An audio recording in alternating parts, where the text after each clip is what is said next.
C'est bon, on commence? Tout le monde est là? Oui, madame, je pense qu'il D- faut y aller. D'accord, d'accord.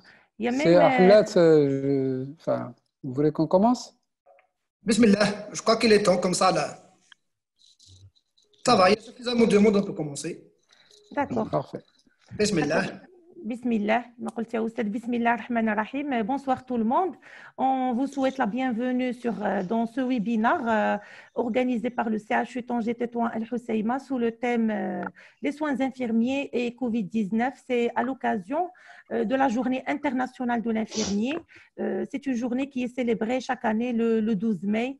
C'est une occasion pour rendre hommage aux différents héros de la santé, les infirmiers et les techniciens de santé, pour leur rendre hommage, car nous constatons tous que l'infirmier est toujours présent dans les combats de la santé, dans les crises, dans les défis de la santé, toujours au front, même dans les premières lignes de la prise en charge des patients. Et la pandémie Covid-19 est une preuve parmi d'autres. Donc, c'est une occasion pour rendre hommage aux infirmiers et c'est une journée internationale.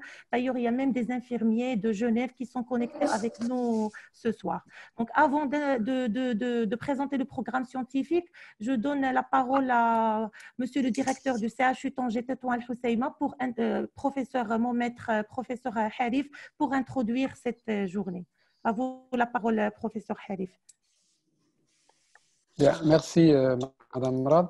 C'est pour moi un honneur et un grand plaisir de voir cette journée célébrée par tout le corps, je dirais, soignant et professoral de notre région.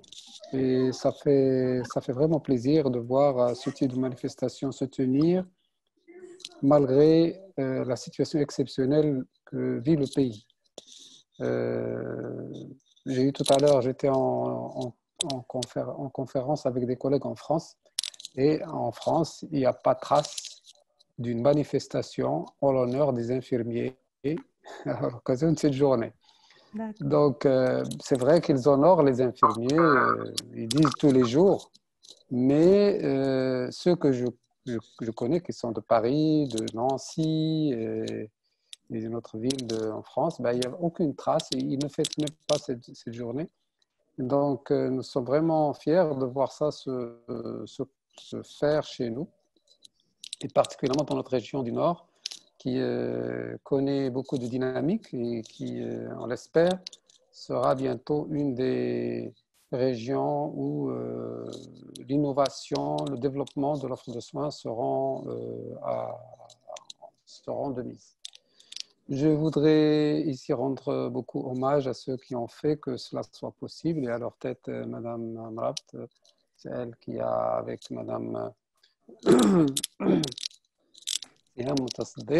et tous ceux qui sont autour d'eux, c'est eux qui ont fait tout le travail. Et je voudrais ici leur rendre hommage pour cela et pour toute la dynamique qui est faite autour des soins infirmiers en oncologie. Et maintenant, c'est un peu élargi en dehors de l'oncologie. Donc, je ne peux que me féliciter de voir cette manifestation se tenir. Et je suis d'autant plus fier, si je peux dire, que ça prend la forme d'un webinaire. Donc, non seulement on le fait, mais on le fait de manière moderne.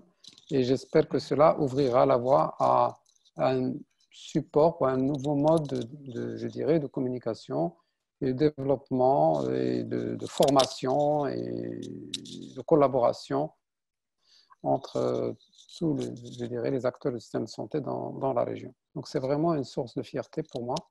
Je peux juste vous confirmer notre engagement en tant que CHU, et je pense que M. le doyen aussi le confirmera par la suite aussi, à soutenir ce type de dynamique, à soutenir le corps soignant d'une manière générale et les infirmiers en particulier.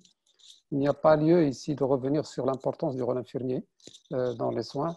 Aucun progrès ne peut être fait si les infirmiers ne sont pas embarqués dans le progrès. Et dès le départ, il faut non seulement qu'ils soient embarqués, mais il faut qu'ils soient aussi leaders. Et j'espère qu'on développera un véritable leadership infirmier dans notre région. Et nous manquons cruellement de véritable leadership infirmier.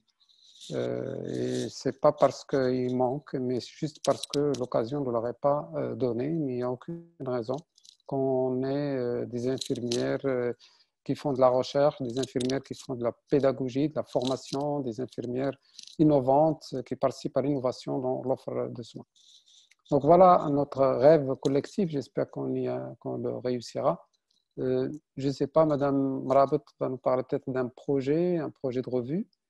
Nous sommes en train de travailler sur un projet de revue, je pense qu'il est presque finalisé, Madame Mrabet pourra nous dire un mot, revue de l'infirmière. C'est une des premières nationales, j'espère que vous y contribuerez. Il y a aussi une plateforme e-learning concernant le Covid, donc, à laquelle que vous pouvez utiliser, qui a été mise en place par le CHU et les enseignants de la faculté. Et donc, voilà. Donc, sans trop tarder, je remets le micro à Madame Mrabet pour la suite des présentations. Encore une fois, toute ma fierté et mes félicitations à ceux qui ont rendu cela. Bien sûr, il faut remercier les laboratoires Roche de leur soutien. C'est eux qui nous ont offert cette plateforme. Donc, merci beaucoup. Voilà. Merci, professeur Harif. C'est grâce à vos encouragements. Vous êtes toujours à nos côtés. Merci beaucoup. Donc, avant de vous présenter juste rapidement la revue de l'infirmier, je cède la parole à mon maître, professeur Ahlet, monsieur le doyen de la faculté de médecine de Tanger, qui est toujours aussi à nos côtés, qui collabore toujours avec nous. Monsieur le doyen, à vous la parole, s'il vous plaît. Merci Fatima Zahra. Je voudrais d'abord dire bonsoir à tout le monde, un clin d'œil particulier, monsieur le directeur, et nos amis de... Je suis content qu'ils assistent avec nous, ça fait vraiment plaisir. Espérons de les voir et de leur parler de vive voix, ainsi qu'à Inch'Allah. Alors, d'abord féliciter et saluer l'ensemble du personnel infirmier de la région Tanger-Tetouan-Hoceima. Je voudrais aussi donc rendre hommage à l'infirmier général pour la belle démonstration de dévouement, d'abnégation et de sacrifice dont elle a fait preuve ces derniers temps depuis l'alerte sanitaire. Je voudrais saluer aussi l'esprit dans lequel se déroule cette soirée-là. Je vois toutes les catégories de personnel de la santé, des médecins, des infirmiers, des pharmaciens. Ça fait vraiment plaisir.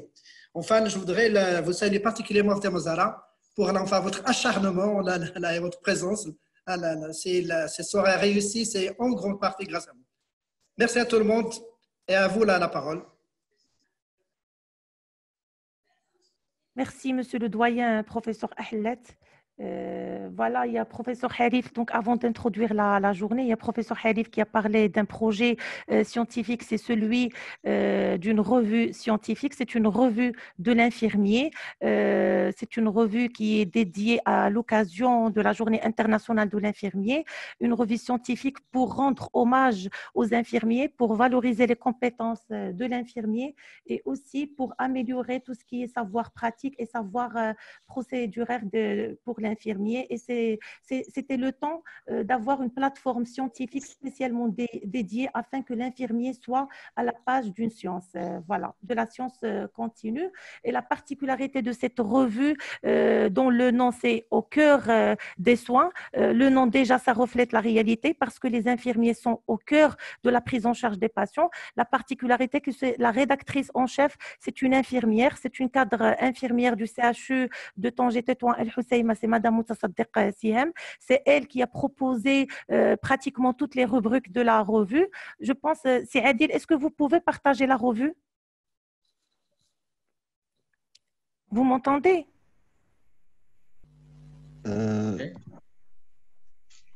Allô, vous m'entendez? Oui. Oui. Juste, j'ai demandé à professeur Nejdi s'il peut partager la revue rapidement. Oui.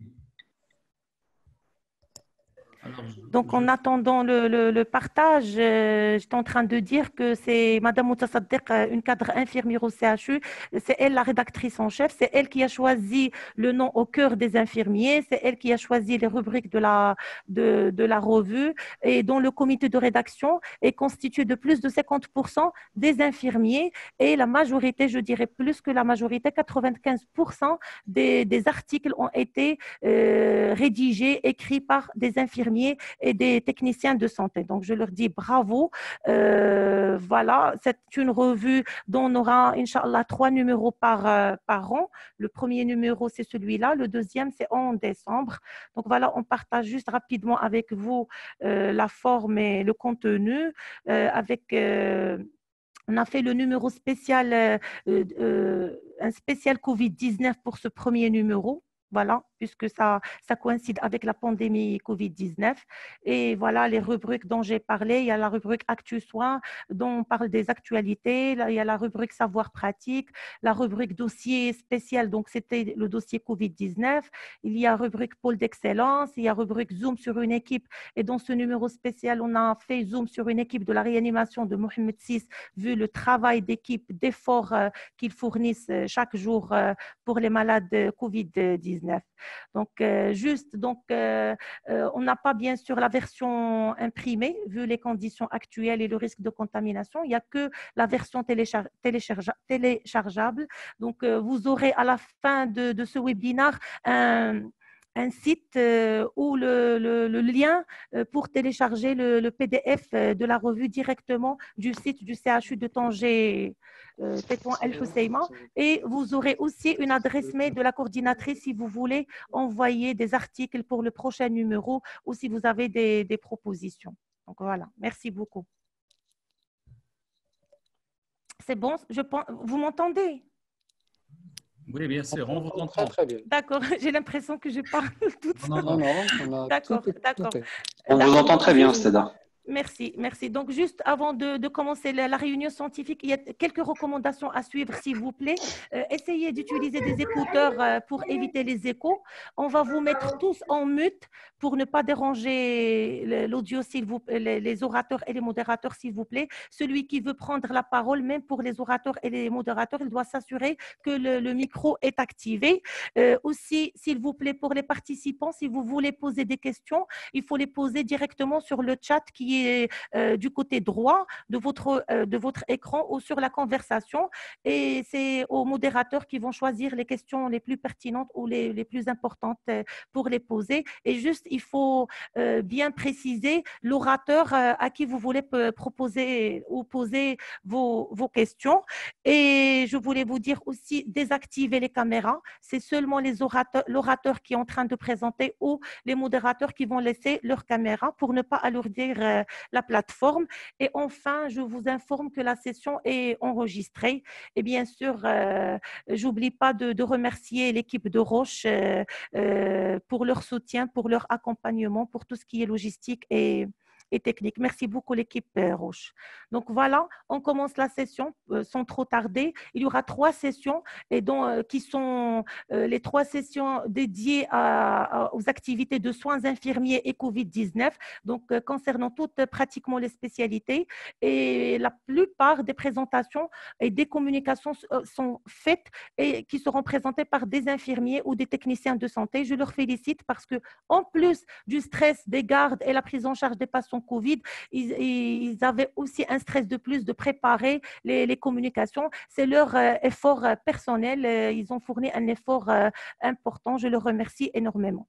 Donc, je cède la parole au modérateur de la première session, monsieur le doyen professeur Ahlet et monsieur le directeur du CHU, professeur Harif. Merci beaucoup. Monsieur le directeur, à vous. Merci beaucoup, monsieur le doyen. Je voulais juste rajouter que la revue, c'est fantastique qu'on ait une revue des infirmiers. J'espère que vous serez tous mobilisés pour l'enrichir. Je voulais aussi dire que cette revue a une production purement locale puisque en plus de la production du contenu, la mise en page a été faite par un infographiste de la faculté de médecine de Tanger. Et donc, il faut rendre hommage à l'équipe de la faculté qui est totalement engagée avec nous dans cette dynamique. C'est une vraie, je dirais, collaboration et intégration des efforts et motivation collective. Merci à tous. Donc, comme a été précisé par Madame Rabat, nous avons une majorité de présentations qui sont faites par les infirmiers. Ils ont été encadrés par des médecins. J'espère qu'il y aura de plus en plus entre parenthèses, de présence des infirmiers dans la présentation et dans la production scientifique. La première session, il y a quatre thématiques. Il y a Madame Sia Moutasdek qui va nous parler du rapport l'OMS 2020 sur la situation du personnel infirmier dans le monde. Par la suite, professeur Nejdi va nous parler du profil épidémiologique du Covid-19 au Maroc à ce jour. Ensuite, Dr Rjouani, pharmacien du CHU, va parler de la solution hydroalcoolique ou des produits hydroalcooliques pour être plus juste, de la fabrication à l'utilisation. Et puis, M. Moussaoui Adil va nous parler des investigations d'un contact Covid-19. Voilà, donc les présentations seront faites successivement et on gardera une dizaine de minutes après pour répondre aux questions. Voilà. Si vous êtes d'accord, on commence par la première présentation avec Madame Sia Moutasdek. D'accord, merci à vous, professeur. Yeah. Merci à vous, professeur.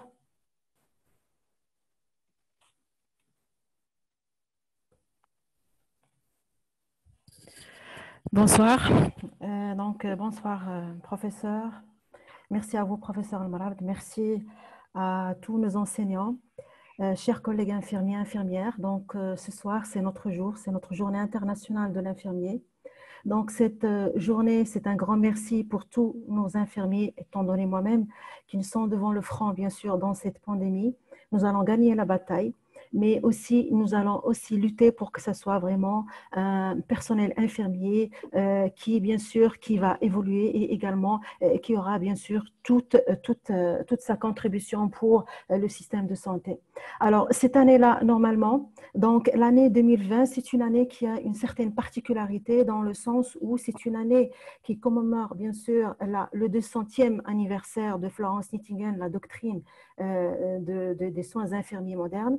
Et également, cette année, c'est aussi l'année où la première fois le rapport de l'OMS, bien sûr, au personnel de l'infirmier, et donc il a été élaboré à la veille, ou bien plutôt lors de la journée internationale de la santé. Ce rapport, bien sûr, il décrit en long et en large que c'est l'année internationale des sages-femmes et du personnel infirmier.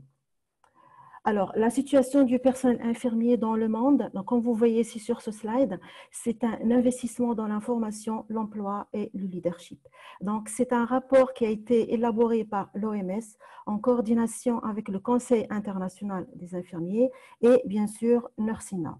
Alors, pour vous mettre dans le bain, donc, le Nursing Now, c'est une campagne mondiale qui durera pendant 3 ans, destinée à améliorer la santé en relevant le statut et bien sûr le personnel infirmier. Donc, c'est un programme qui est mené en collaboration avec l'Organisation mondiale de santé et bien sûr le Conseil international. Et je cite aussi en bas du slide qu'il y a notre Nursing Now Morocco. Comme vous voyez ici, donc les équipes qui travaillent acharnement pour ça et on leur dit un grand hommage et un grand merci.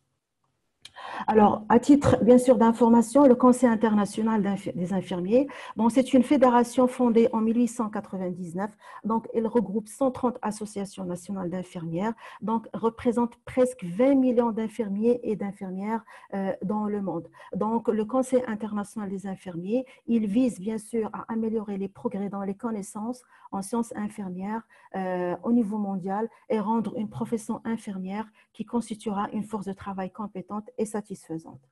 Alors, l'Organisation mondiale, je ne citerai pas, on sait c'est quoi l'Organisation mondiale. Donc, cette année-là, elle a proclamé l'année internationale du personnel infirmier et des sages-femmes, comme je vous ai dit, bien sûr, à l'introduction de cette présentation.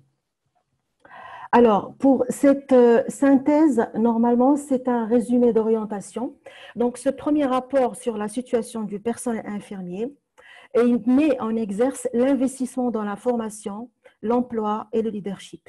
Alors, ce rapport, il est publié alors que le monde, il assiste actuellement à un engagement politique sans précédent en faveur de la couverture sanitaire universelle. Donc, cette publication, c'est un état des différentes conditions dans lesquelles évolue la profession infirmière de par le monde. Dans ce document basé sur des données recueillies aux alentours de 191 pays, donc l'OMS identifie les domaines prioritaires d'investissement pour soutenir la profession infirmière et s'engager bien sûr à mener les actions pour pérenniser les progrès jusqu'en 2030. Alors, le directeur général du Conseil international des infirmiers, la présidente du Conseil...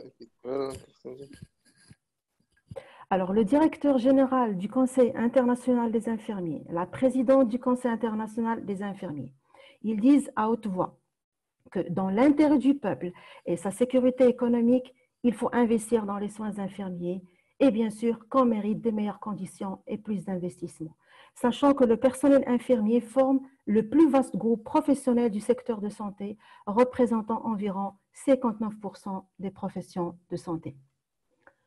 Le rapport de l'OMS également cite en grand et en large: aucun programme d'action sanitaire mondial ne peut être mené à bien sans des efforts concertés et soutenus pour tirer le meilleur parti du personnel infirmier et de leur contribution aux équipes médicales interprofessionnelles. L'OMS, elle appelle le gouvernement à investir pour intensifier la formation du personnel infirmier, à créer au moins 6 millions de nouveaux emplois supplémentaires d'ici 2030 pour compenser les pénuries attendues, à renforcer le leadership qui doit jouer un rôle influent dans la formulation des politiques sanitaires et la prise des décisions. Donc, les orientations futures des politiques relatives au personnel infirmier. Tous les pays doivent prendre des mesures pour soutenir ce projet. La plupart des pays peuvent y parvenir avec leurs propres ressources et les pays qui ont besoin d'une aide de la communauté, nous, c'est-à-dire l'OMS, peuvent consacrer une part de plus en plus importante des investissements dans le capital humain, à l'économie, des soins, de santé et de la prise en charge sociale. Ces investissements permettront aussi de progresser dans la réalisation des objectifs de développement durable, ce qui aura des retombées positives en termes d'égalité entre les sexes, d'autonomisation économique des femmes et d'emploi des jeunes. Dans ce rapport également, on a des états des données disponibles en 2020. Donc déjà, il y a une augmentation de participation des pays. On est actuellement à 191 pays qui ont fourni pour ce rapport les indicateurs pour la situation des infirmiers par rapport à l'année 2018, ce qui prouve l'engagement qui commence bien sûr à s'améliorer. Le personnel infirmier recouvre à l'échelle mondiale 27 millions de personnes. La pénurie, elle est là, elle est planétaire, et de 5 à presque 6 millions de personnes en 2018. Le vieillissement du personnel de santé dans certaines régions menace la stabilité des effectifs infirmières. Et également, le nombre total des diplômés en soins infirmiers devrait augmenter de 8% par an en moyenne pour résorber la pénurie d'ici 2030. Dans 97% des pays, la durée minimale de la formation du personnel est de 3 ans. Mais les niveaux minimums de formation initiale et continue exigés du personnel infirmier varient beaucoup. Donc, les orientations futures des politiques relatives au personnel infirmier, le rapport, il met 10 actions clés. Accroître le financement en vue de former et de recruter les 6 millions supplémentaires. Les pays doivent renforcer leur capacité de collecte, d'analyse, d'utilisation des données relatives au personnel de santé. Et bien sûr, la mobilité et l'immigration du personnel infirmier doivent être suivies efficacement et gérées de façon responsable et éthique.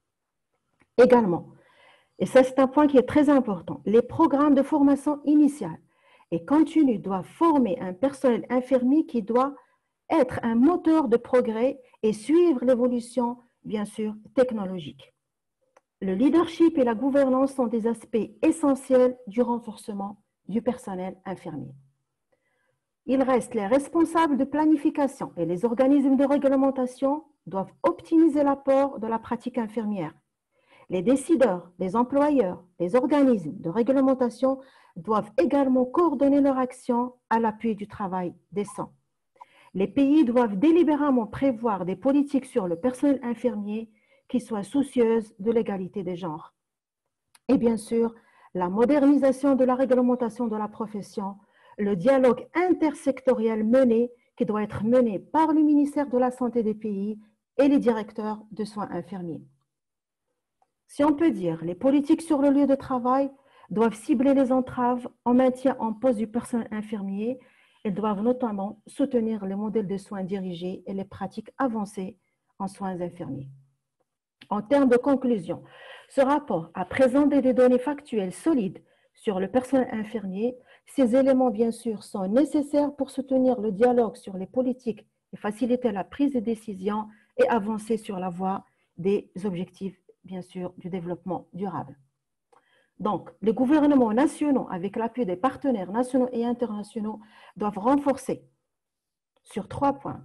On a le leadership, on a l'investissement dans la formation et bien sûr, il faut développer le personnel et optimiser le rendement.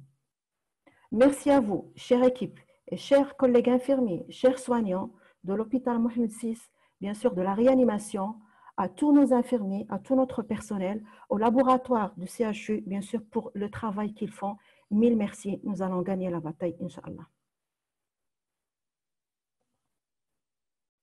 Merci Siam, merci d'avoir respecté le temps et j'invite les autres orateurs à respecter également le temps pour qu'on puisse ne pas trop veiller. Mais c'est une soirée qui mérite d'y consacrer le temps qu'il faut. Voilà, donc la parole est au professeur Adil qui va nous parler du profil épidémiologique du Covid-19 au Maroc jusqu'à ce jour, puisqu'il bouge, on est encore en pleine activité. Professeur Adil. Merci professeur Harif, chers collègues, chers auditoires. Je suis honoré de participer à cette rencontre lors de la première journée internationale de l'infirmier. Et donc, ma présentation va concerner le profil épidémiologique de Covid-19 au Maroc.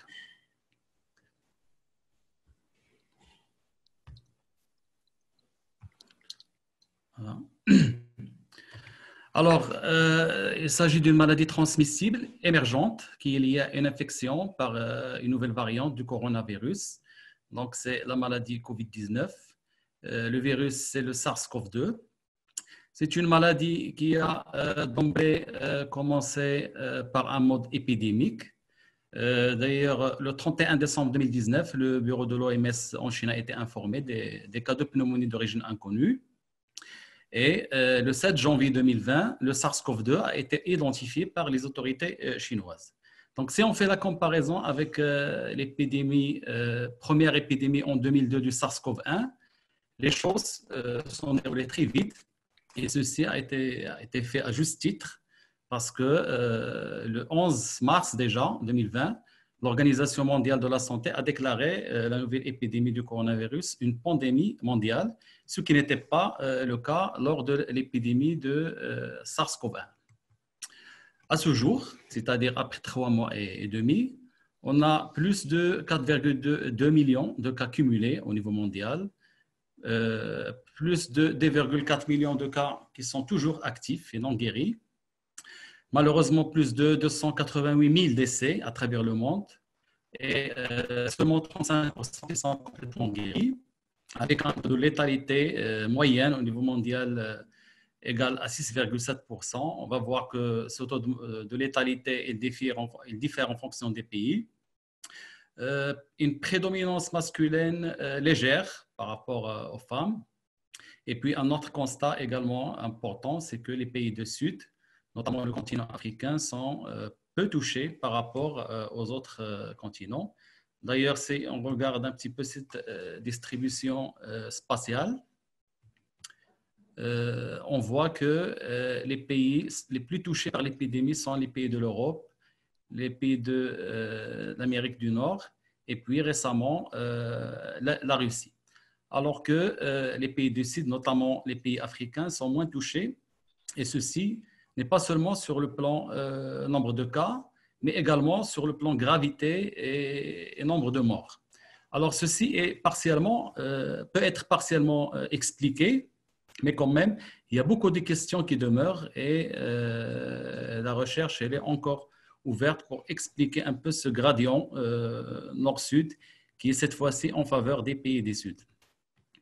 Alors, pour décrire un peu les caractéristiques épidémiologiques de cette nouvelle épidémie, donc on connaît maintenant l'agent pathogène, c'est le SARS-CoV-2 qui est un cousin il fait partie de la famille des coronavirus, un cousin de SARS-CoV-1 et de MERS-CoV qui apparaît en 2013. Le réservoir du virus, il est important de le connaître, c'est les personnes infectées, qu'ils soient malades, mais surtout symptomatiques. Et donc, ça, c'est un peu la force, entre parenthèses, de ces virus, ce qui possède quand même un grand réservoir non contrôlé, à savoir les personnes asymptomatiques ou bien les porteurs sains. Concernant la transmission, initialement, on parle d'une zoonose, c'est-à-dire que le virus a échappé, il a traversé la barrière d'espèces à partir d'un animal, chauve-souris ou pangolin. Mais on ne sait pas vraiment, on ne sait pas exactement, ça peut être autre chose. Après, la transmission, elle est interhumaine, comme on sait, elle est directe par les gouttelettes salivaires, à travers la toux, éternuement, mais aussi à travers les surfaces parce que le virus il peut persister un certain temps sur les surfaces. Alors, concernant la transmission, un élément très important à savoir, c'est la vitesse de propagation du virus. Et comme on va voir dans la diapositive suivante, cette transmission est un peu approchée par un indicateur qui est le taux de reproduction de base, le R0, qu'on va voir. Donc, c'est le nombre moyen de cas générés par un sujet infecté, c'est-à-dire un sujet infecté, combien il va finalement infecter de personnes. Donc, c'est un indicateur très important en santé publique, car c'est un indicateur qui est composite. On regarde la formule de calcul de R0, c'est en fait, elle est composée, c'est une multiplication de 3 paramètres. D'abord, la transmissibilité, c'est-à-dire la probabilité d'être infecté ou bien la probabilité de contagion, et donc fois le nombre de contacts sociaux, c'est-à-dire l'interaction sociale, fois la durée de la période contagieuse, c'est-à-dire la durée pendant laquelle une personne infectée elle est contagieuse. Dans le cas du SARS-CoV-2, cette durée, ça commence environ 2 à 3 jours avant le début des symptômes, et donc ça peut déborder jusqu'à 10e, voire 15e jour après le début de symptômes. Donc, c'est un indicateur qui va nous permettre d'évaluer, de suivre les actions entreprises en termes de santé publique. Et donc, on peut agir sur la transmissibilité, par exemple, par l'obligation du port des masques et les mesures d'hygiène, sur le nombre de contacts sociaux par les mesures de distanciation et de confinement. Et puis, concernant la durée de la période contagieuse, si on ne peut pas agir parce qu'on ne dispose pas de médicaments efficaces sur la survie du virus, au moins, c'est à travers l'isolement des cas et des contacts qu'on pourra agir également sur cette durée. Donc, le R0, c'est en fait, il est mesuré au début de l'épidémie, c'est-à-dire pendant la phase exponentielle. Et donc, s'il n'y a aucune mesure d'intervention de santé publique ni aucune immunité, le R0, au départ, il est égal, c'est un chiffre entre 2 et 4. Et donc, c'est supérieur au chiffre de la grippe saisonnière. Maintenant, après, on ne parle plus de R0, mais on parle de RT, c'est-à-dire le R à un instant T.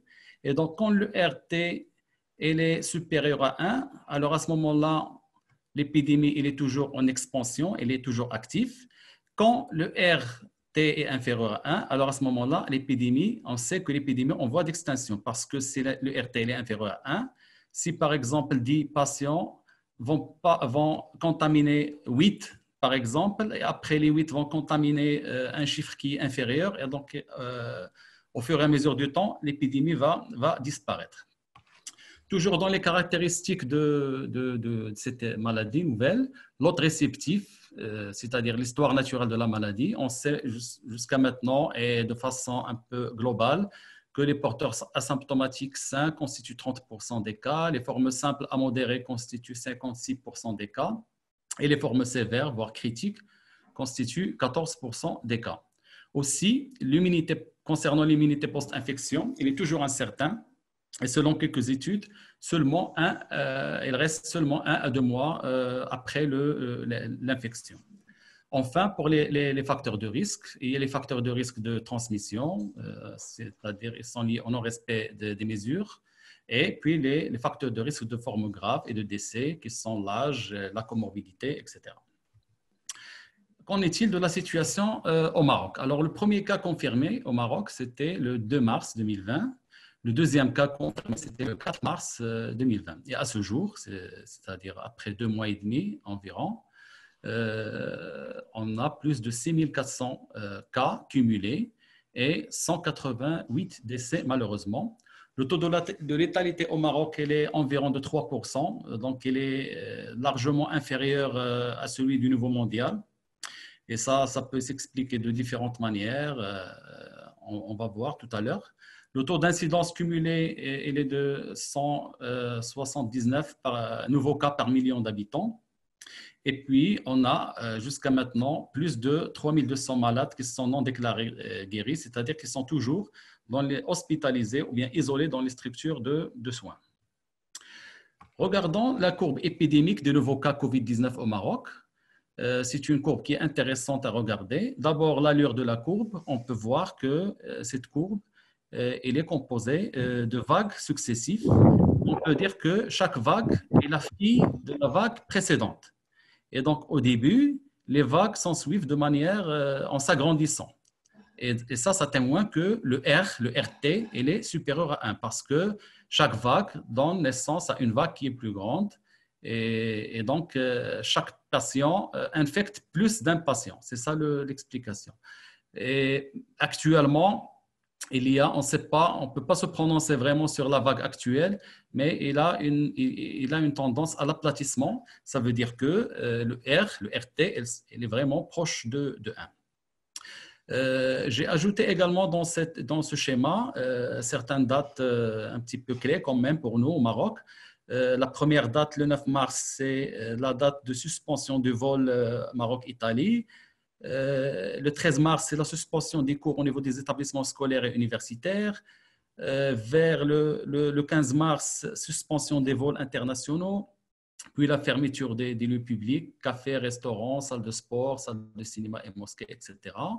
Et puis, le 20 mars, la déclaration de l'état d'urgence sanitaire. Et enfin, vers le 7 avril, l'obligation du port de masque par tout le monde. Et donc, je peux dire que ces interventions-là étaient vraiment venues au moment opportun. Et le scénario aurait pu vraiment, avec un R0 est égal à 2 seulement, beaucoup plus catastrophique qu'il est actuellement. Concernant la distribution régionale marocaine, 4 régions toujours qui sont les plus actives concernant cette épidémie. La première, c'est la région Casa-Stade, suivie par la région Marrakech-Safi. Puis, à pied d'égalité, la région de Fès-Meknès et la région de Tanger, Tétouan, El-Hossima.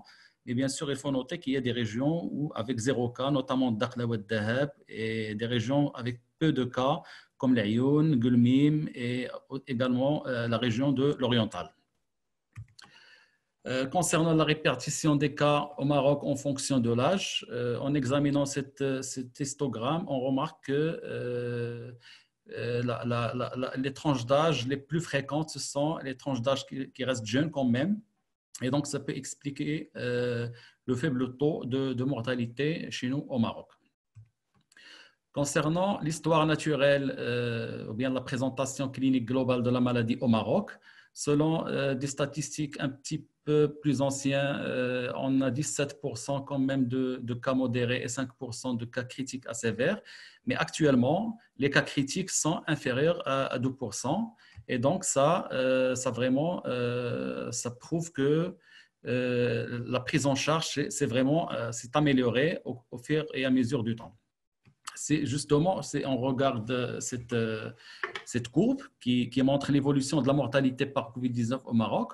On remarque que même si le nombre de cas s'est augmenté au fur et à mesure du temps, mais le nombre de morts, c'est-à-dire la mortalité, il a chuté, il a carrément chuté.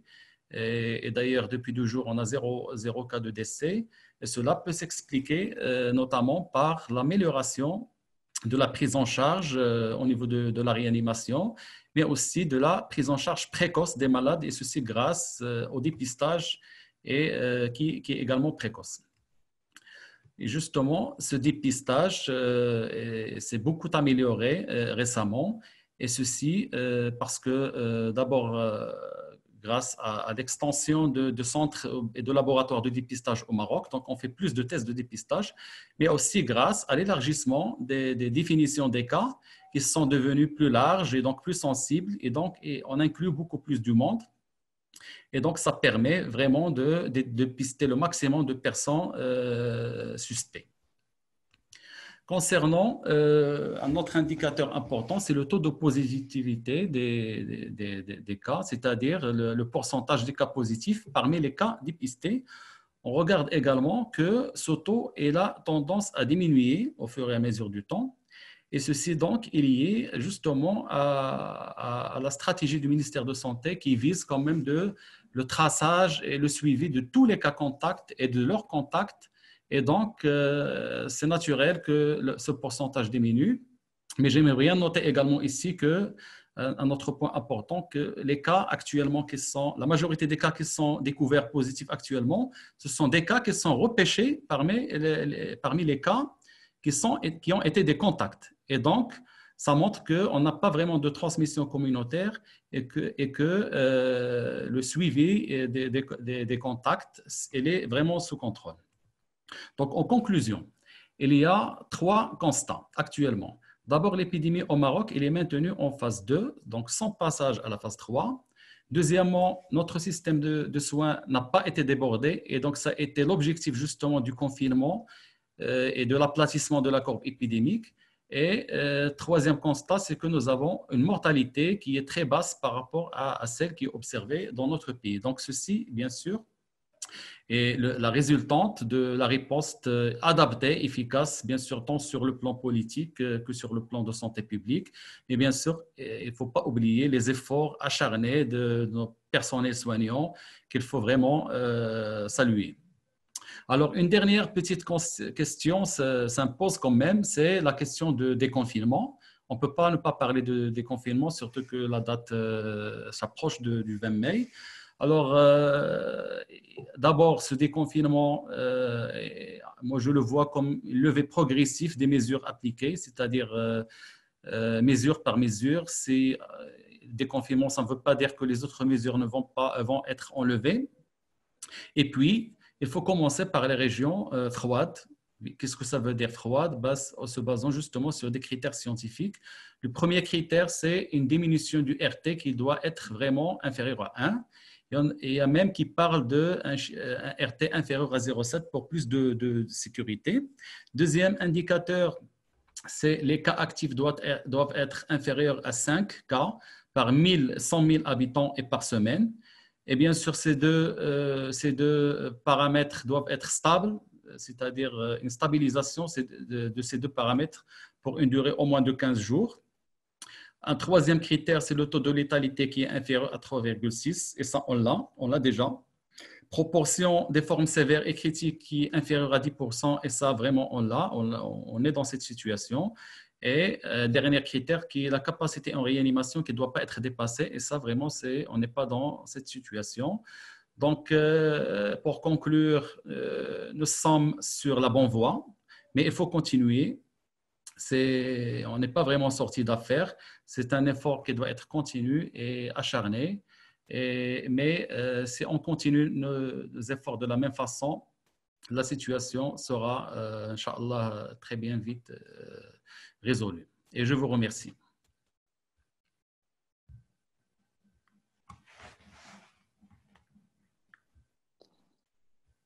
Mais peut-être continuer la modération.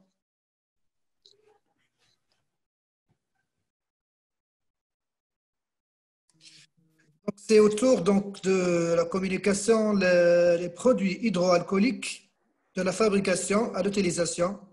Docteur Rajouni, Fatima Zahra, à vous la parole.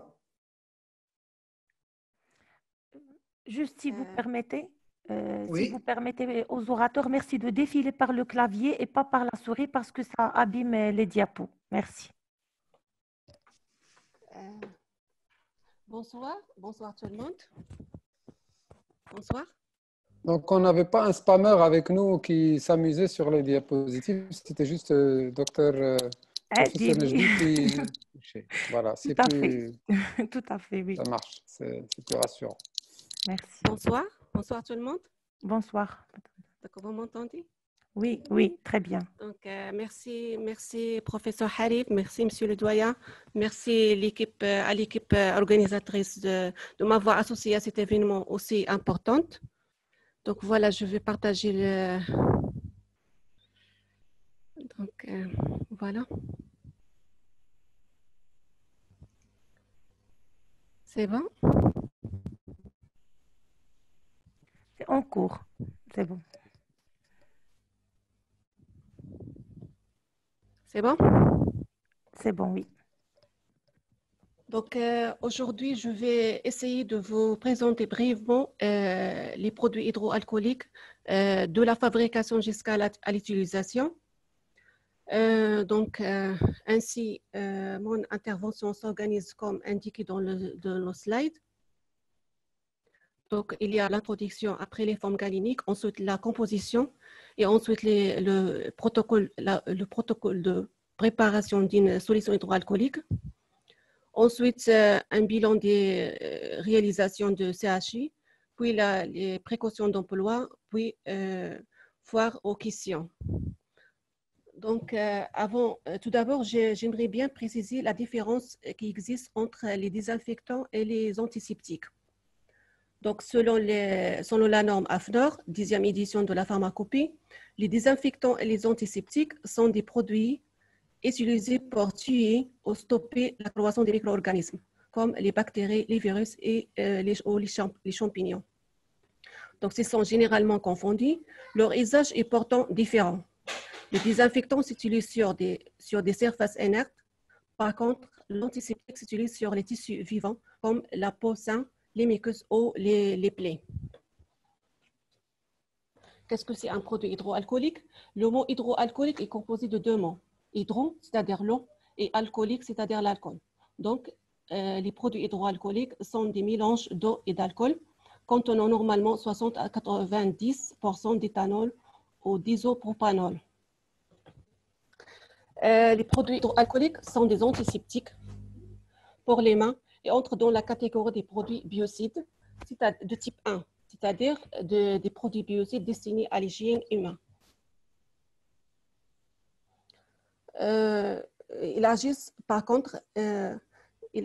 contact direct et mécanique par friction et s'utilisent sans rinçage. Aujourd'hui, l'usage du produit hydroalcoolique avec le lavage des mains à l'eau savonneuse est au cœur de la stratégie de lutte contre le coronavirus. Concernant les formes de produits hydroalcooliques se présentent sous plusieurs formes. Premièrement, les solutions hydroalcooliques, ce sont des solutions permettant une antisepsie sans rinçage. Il y a aussi les gels hydroalcooliques, sont des préparations semi-solides ayant les mêmes propriétés que celles des solutions. Ensuite, il y a des mousses et des lingettes. Pour ce qui est de leur composition, les produits hydroalcooliques renferment 4 principaux constituants. Premièrement, l'alcool, qui est le principe actif. Cet alcool doit être miscible dans l'eau. Et la plupart des produits hydroalcooliques contiennent soit de l'éthanol, soit de l'isopropanol, ou un mélange des deux. Donc, l'activité antimicrobienne de l'alcool est assurée par son capacité à dénaturer les protéines des micro-organismes. Ensuite, on trouve le deuxième composant qui est l'eau. L'eau est un constituant essentiel des produits hydroalcooliques. Il a un rôle de potentialisation de l'action des alcools. Ensuite, le troisième composant, c'est la glycérine ou glycérol, est un humectant qui permet de lutter contre le dessèchement et d'améliorer la tolérance cutanée des produits hydroalcooliques. On trouve aussi l'eau oxygénée qui se trouve seulement dans les solutions et c'est un inactivateur du sport existant dans la solution et aussi dans les flacons. Aussi, on trouve un gélifiant qui se trouve dans les gels, c'est un composant dispersé ou solubilisé. C'est un polymère responsable de la structure du gel.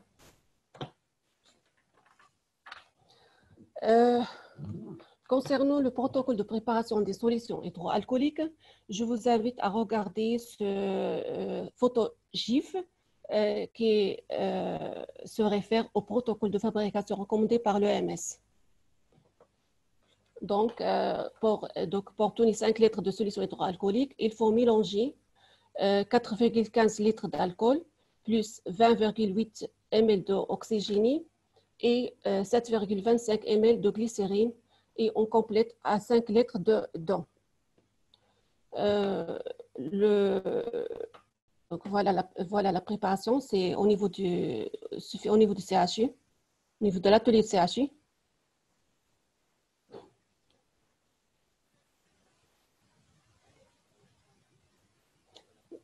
Donc ensuite, il faut répartir. Donc voilà, on mélange encore et on vérifie après le degré alcoolique et un dosage semi-quantitatif de peroxyde d'hydrogène. Ensuite, on fait la répartition de la solution. D'accord? Donc, la répartition, il faut attendre 62 heures avant d'utiliser. Enfin, l'étape de l'étiquetage, on utilise de préférence des étiquettes autocollants. Donc, il faut être vigilant aux conditions de stockage et éviter de produire une étincelle à leur niveau. Donc, c'est le produit final. Donc, concernant le bilan de réalisation de la période mars-avril, le CHU a pu, par ses propres moyens, fabriquer entre 500 gels et 480 flacons de solution. Donc, comme ce produit pharmaceutique, il y a des précautions de son emploi, à savoir éviter le contact de l'œil avec la solution hydroalcoolique. En cas de contact accidentel, rincer abondamment à l'eau. Les porteurs de lentilles éviteront d'utiliser avant de mettre leurs lentilles. Pour les enfants, favoriser le lavage des mains à l'eau et au savon. Ne pas utiliser sur des mains visiblement sales ou souillées, des mains poudrées ou des mains mouillées, car la solution sur des mains mouillées est alors diluée et son effet est diminué.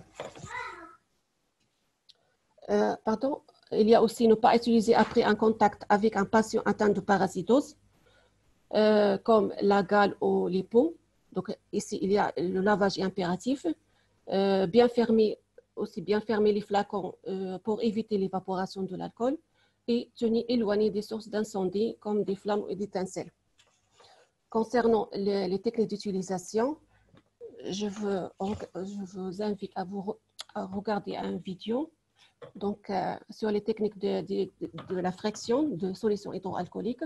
Donc, sur des mains propres et sèches, on remplit le creux d'une main avec 3 ml de la solution hydroalcoolique.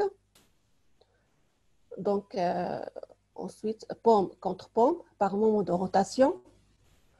Ensuite, paume de la main droite sur le dos de la main gauche avec les doigts emboîtés et vice-versa. Les doigts, on les... D'accord. Les doigts en les tenant dans la paume de la main opposée avec un moment d'aller-retour latéral. Fraction circulaire du pouce droit dans la paume gauche et vice-versa. Ensuite, le poignet droit et poignet gauche. La procédure entière peut durer jusqu'à 30 secondes.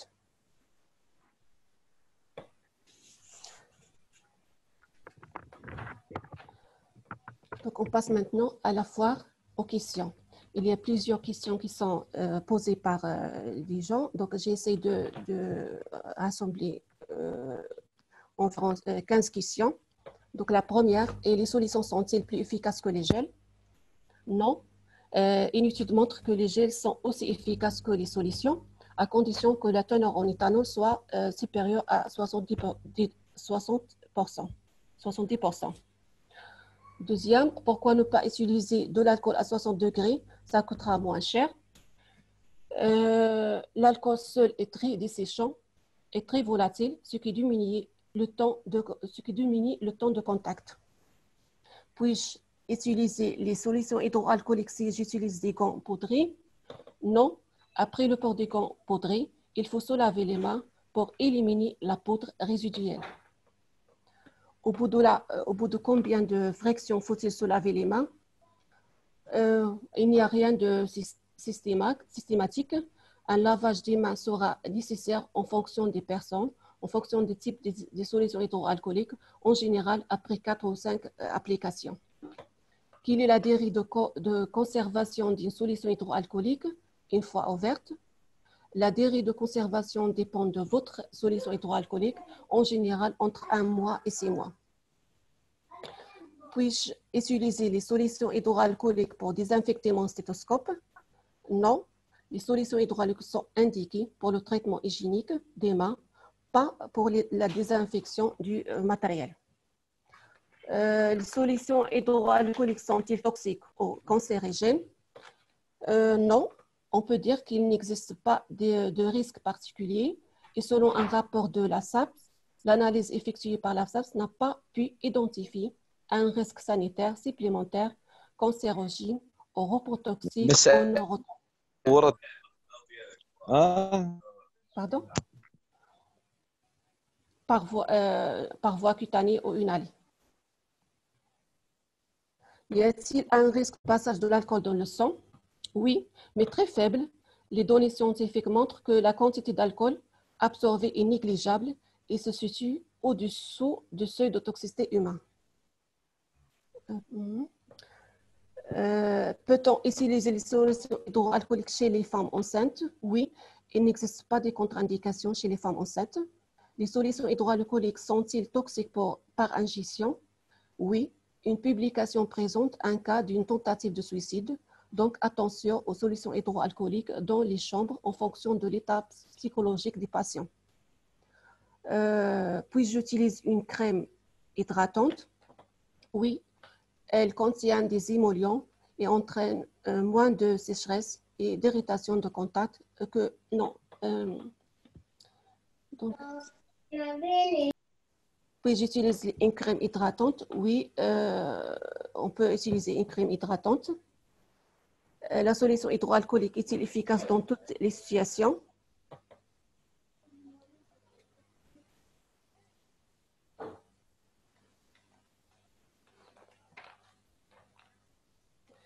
Oui, seules 2 exceptions sont à noter, Clostridium difficile et la gale. Donc, la solution hydroalcoolique n'est pas efficace sur la gale. Puis, j'utilise la solution hydroalcoolique si je suis musulman. Oui, une synthèse sur ce sujet publiée dans la revue scientifique britannique la Lancet précise que les médicaments contenant de l'alcool sont autorisés. Les personnes en sevrage alcoolique peuvent-ils utiliser les solutions hydroalcooliques? Oui, mais il n'existe pas de contre-indication à l'utilisation de solutions hydroalcooliques chez des personnes en sevrage alcoolique, mais il faut éviter de laisser ces produits à leur portée.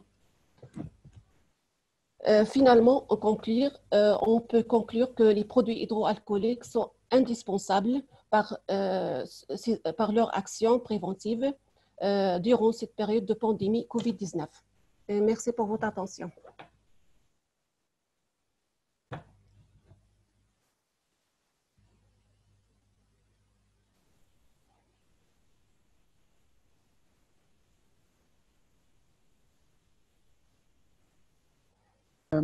Merci beaucoup. Merci beaucoup, Fatem Zahra. On voit bien que présentation faite par des pharmaciens très pratiques et très pratico-pratiques. Et c'est un plaisir de voir ces choses-là produites par le CHU.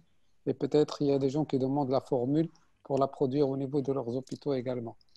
Donc, on va écouter la dernière présentation qui va être faite par Si Moussaoui sur les investigations d'un sujet contact avec un suspect, avec un patient COVID-19 ou suspect sur le terrain. Si Moussaoui. Alors, bonsoir tout le D'accord, monde. bonsoir. Bonsoir. Juste J'aimerais bien, en attendant de montrer la présentation, j'aimerais bien profiter de cette occasion de la journée mondiale, la journée internationale des infirmiers, de les féliciter, de les saluer, de saluer toutes les personnes de l'infirmier de notre province Tanger passées là, pour les efforts engagés et leur engagement pour combattre cette pandémie Covid-19. Alors, ma présentation va concerner la gestion des contacts Covid-19. Cette gestion qui est très importante, comme a dit le professeur Adil, pour dépister des cas précoces, pour dépister et pour ne pas tarder, c'est-à-dire ne pas tarder la prise en charge. Alors, pour le processus d'identification de ce sujet contact doit être lancé dès le classement du patient en cas possible. C'est-à-dire que tous les sujets contacts doivent être classés selon le niveau de risque. On classe les risques pour nous en trois catégories, c'est-à-dire le risque élevé, risque modéré, risque faible. Le risque élevé qui est très important pour notre investigation, c'est les personnes qui ont en contact, c'est-à-dire le contact étroit. C'est quoi le contact étroit? C'est toute personne ayant partagé le même lieu de vie que les cas confirmés. C'est toute personne qui a eu un contact direct avec un cas confirmé en face à face, au moins d'1 mètre ou pendant plus de 15 minutes. C'est toute personne qui a un contact direct avec un cas confirmé en face à face au moment d'une toux ou d'un éternuement ou lors d'une discussion, quelle que soit la distance ou la durée. C'est toute personne qui a un contact intime avec un cas positif. Ce sont des collègues proches de classe ou de bureau. Les personnes ayant partagé avec le patient un transport collectif de manière prolongée. Les personnes de santé ayant prodigué des soins à un cas confirmé en l'absence de moyens de protection adéquates, y compris les ambulanciers aussi. C'est le personnel de laboratoire qui fait des manipulations, des prélèvements biologiques d'un cas confirmé en l'absence toujours des moyens de protection adéquats. Pour le classement de ces contacts, on fait, c'est-à-dire après la positivité d'un cas confirmé, on fait une évaluation de risque, c'est-à-dire les équipes d'intervention rapide et l'unité de veille qui est le noyau de ces équipes fait une classification ou bien une évaluation des risques pour enlever c'est quoi le risque élevé, c'est quoi le risque modéré, c'est quoi le risque faible. Alors pour le risque élevé, c'est le contact étroit comme on a cité ci-dessous. Et aussi les personnes ayant présenté une ou des expositions à risque d'infection par le COVID-19 commune avec le cas confirmé, sans nécessairement avoir des contacts étroits avec le cas confirmé. C'est le cas exposé. C'est-à-dire, par exemple, on a deux amis qui arrivent dans une zone qui connaît beaucoup de cas positifs. Le premier cas positif qui arrive avec son ami qui est en deuxième, ce n'est pas un contact qui est étroit, mais c'est un contact qui est co-exposé. Pour les risques modérés, c'est être dans un même environnement intérieur, par exemple, salle de l'hôpital, où a été une personne avec un COVID-19 symptomatique confirmé pendant une période prolongée, mais ne répond pas à la définition de cas de contact étroit. Personne ayant un contact ponctuel, étroit ou prolongé avec patient confirmé à l'occasion d'une fréquentation d'un lieu public. Le risque faible, c'est l'interaction ponctuelle avec une personne présentant une infection à COVID-19, symptomatique confirmée, qui remplit aucune condition ci-dessus. Par exemple, marcher près de la personne, être brièvement dans la même pièce. Alors, par exemple, on apprend cette photo d'un navire pour faire l'évaluation du risque. Alors, comme vous voyez, c'est le rouge, c'est le malade infecté à bord. Pour les personnes vertes, ce sont les personnes à risque élevé, c'est-à-dire les personnes qui sont proches de personnes positives. Les contacts qui en bleu sont des personnes modérées et les personnes qui restent, c'est-à-dire les blancs, sont à risque faible. Alors, pour la gestion de ces contacts, on fait une gestion, c'est-à-dire la prise en charge de ces contacts. On a deux prises en charge. C'est l'isolement d'un contact. Prochain slide, madame. Alors, pour la gestion des contacts, on a deux prises en charge. C'est l'isolement d'un contact pour la quarantaine. Pour l'isolement d'un contact, c'est la séparation de personnes identifiées comme contact des autres personnes non contact. Elle peut être volontaire ou obligatoire. Pour la quarantaine d'un contact, c'est la séparation obligatoire et contrôlée dans une structure dédiée d'une personne identifiée comme contact des autres personnes qui n'ont pas été exposées. Pour le type de surveillance, on a deux types de surveillance. On a une autosurveillance, c'est-à-dire au début lorsqu'elle a été la définition de cas,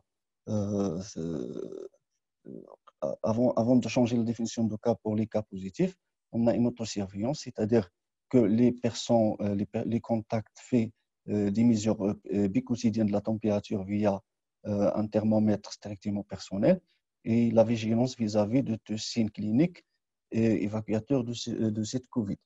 Le deuxième type de surveillance, c'est le suivi actif. C'est signifie que les équipes d'intervention rapide qui font le suivi quotidien de ces personnes, surtout les contacts qui ont à haut risque. Maintenant, on a, avec la nouvelle circulaire, on fait le prélèvement de tous les contacts qui ont un risque élevé. Alors, pour résumer cette gestion de contact avec cet algorithme, si on a un cas possible, ou bien on fait des analyses virologiques, c'est les analyses négatives. Alors, on donne des traitements symptomatiques. C'est les prélèvements positifs. Et c'est là on commence l'identification des contacts. L'identification des contacts se pose sur deux choses. La première chose, c'est en coordination avec les autorités locales. On fait l'identification de tous les contacts qui ont à haut risque. En même temps, avec l'interrogatoire de nos équipes de l'unité du veille, qui fait l'interrogatoire pour le circuit de ce cas positif.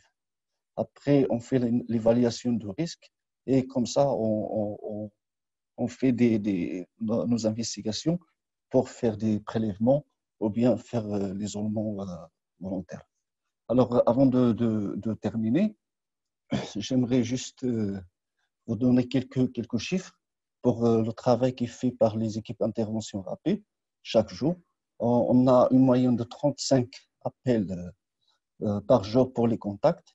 On a plus de 25 clusters suivis par nos équipes.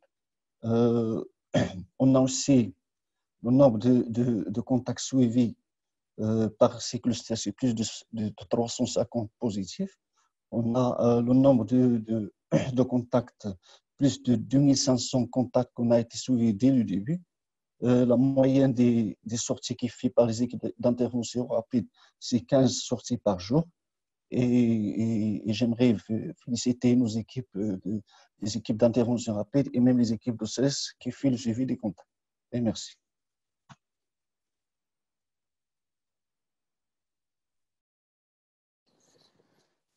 Merci beaucoup et bravo pour le travail formidable que vous faites tous les jours. Vous êtes vraiment aux premières loges et ça fait plaisir.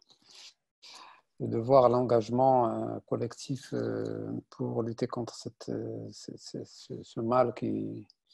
Mais il faut dire que, comme a dit Sinjdi, on ne se sort pas trop mal jusqu'à maintenant. Il faut qu'on tienne bon jusqu'à ce qu'on arrive à vaincre, sachant que la situation, sachant que le déconfinement peut être dangereux.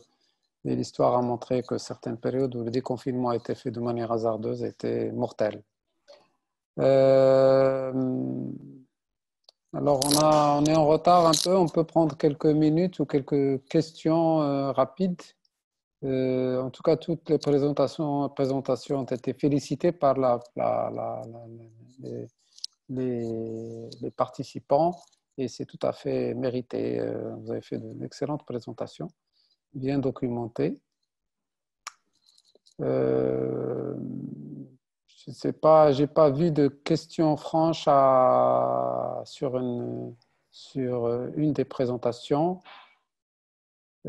Plutôt des demandes demandes de formules de la solution hydroalcoolique. La production de solution alcoolique a été faite par c'est Bahri, monsieur ou madame Bahri, qui dit: est-ce que vous disposez de vidéos pédagogiques sur le protocole de préparation de la solution hydroalcoolique? Je ne sais pas si madame Rajouani a le protocole. Elle avait fait un film en fait, mais pour des raisons techniques, on n'a pas pu le présenter. Madame Rajouani, vous avez une réponse à cette question? Oui, professeur. La question, professeur? Est-ce que vous disposez d'une vidéo pédagogique sur le protocole de préparation des solutions hydroalcooliques? Oui, on a un protocole, mais déjà, on a conversé en image GIF. D'accord. Il y a quelqu'un qui pose la question. Donc, oui, on a un protocole c'est le protocole de l'OMS. Alors, le protocole OMS nous rappelle, Madame Florence Rochon, je Madame pense. Florence Oui. Rochon nous rappelle qu'il est né à Genève, aux hôpitaux universitaires de Genève, qui était un vrai modèle je dirais, de bonnes pratiques. Et j'espère qu'il va nous contaminer avec ces bonnes pratiques. Et qu'on ait un programme peut-être collaboratif pour développer les soins infirmiers, en particulier dans notre région du Nord. Et je ne sais pas si Mme Rochon peut nous dire un mot à propos de votre expérience de solution hydroalcoolique ou de votre dynamique locale. Bonjour, je ne sais pas si vous m'entendez. Bonsoir Florence. Bonsoir Fatima. Bonsoir. Et je pense qu'il y a professeur Harif qui vous a adressé la parole pour présenter. Votre pour expérience, discuter, oui. Voilà. Dans votre expérience de pratique infirmière, où vous avez dit que la solution hydroalcoolique était née à Genève, en fait.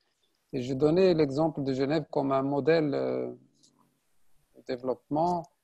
Et voilà, je voulais avoir votre retour. Et surtout, je voudrais que, comme j'ai parlé de contamination, je voudrais que vous contribuiez, je pense que vous le faites déjà, mais on pourrait faire peut-être de manière un peu plus formelle, aider au développement des soins infirmiers dans notre région.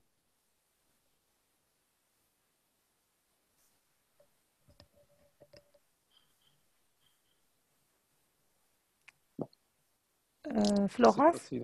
Oui, Florence. Oui, donc j'ai eu la chance pendant 3 années de participer au développement des soins infirmiers au Maroc avec l'association La Salma, puisque nous avions un partenariat et j'ai eu le plaisir de former et de soutenir l'expertise des infirmières en oncologie. Donc, pourvu que ça puisse repartir, ça serait une chance en tous les cas pour la région de Tanger. Je disais donc que le professeur Piquet, qui a été un des développeurs surtout de la solution hydroalcoolique, on a offert la formule à l'OMS ces derniers temps sur plusieurs chaînes de télévision françaises. On en a beaucoup entendu parler parce qu'il serait à ce jour, en tous les cas, un multimillionnaire par jour au vu de la consommation du gel hydroalcoolique pour les infirmières et tous les soignants. Je ne sais pas aussi si vos mains sont aussi fragilisées que le nôtre, mais à force de se laver les mains avec cette solution pendant peut-être des dizaines de fois par jour, c'est vrai que les mains souffrent énormément et c'est bien de mettre une crème hydratante parce qu'on souffre beaucoup. Tout à fait. Alors, nous avons une présentation tout à l'heure du professeur Glouj à propos des risques liés aux mesures de protection qu'on fait aujourd'hui, et notamment le lavage répété des mains et les agressions que cela peut générer. Alors, il y a une question de Madame de Soussane, Dr Soussane, déléguée médicale et pharmaceutique de la région du Nord, qui, je pense, une question adressée au professeur Nejdi à propos du déconfinement éventuel, comme cité sur une des slides, qui sera par ville froide, entre parenthèses. Cela veut dire quoi et comment? C'est à dire. Merci, professeur Harif. Alors, justement, le déconfinement, en fait, ça va finalement venir un jour ou l'autre. Mais comment le faire sans prendre de risques? C'est ça la question. Alors, en regardant la carte marocaine, on voit que les régions marocaines ne présentent pas l'épidémie de la même manière. Donc, il y a quand même 4 régions qui sont toujours où l'épidémie est trop active. Et donc, on ne peut pas envisager le confinement pour le moment. Et donc, le cas où le confinement sera envisagé, c'est pour les régions où, comme j'ai dit, les régions froides. Alors, qu'est-ce que ça veut dire froide? En fait, c'est sur des critères épidémiologiques, notamment un taux de reproduction RT qui doit être confirmé inférieur à 1 et de manière stable, c'est-à-dire sur une durée de 2 semaines.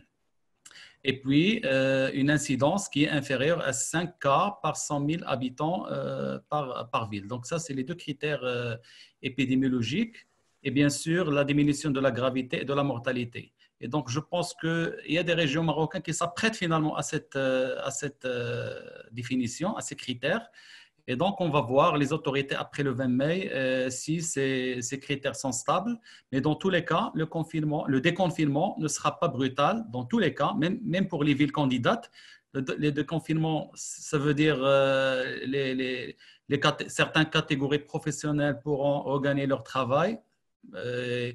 Et donc, mais sans bien sûr atteindre aux autres mesures, notamment la distanciation, le port de masque et les autres mesures. Donc voilà, j'espère que j'ai bien répondu à la question.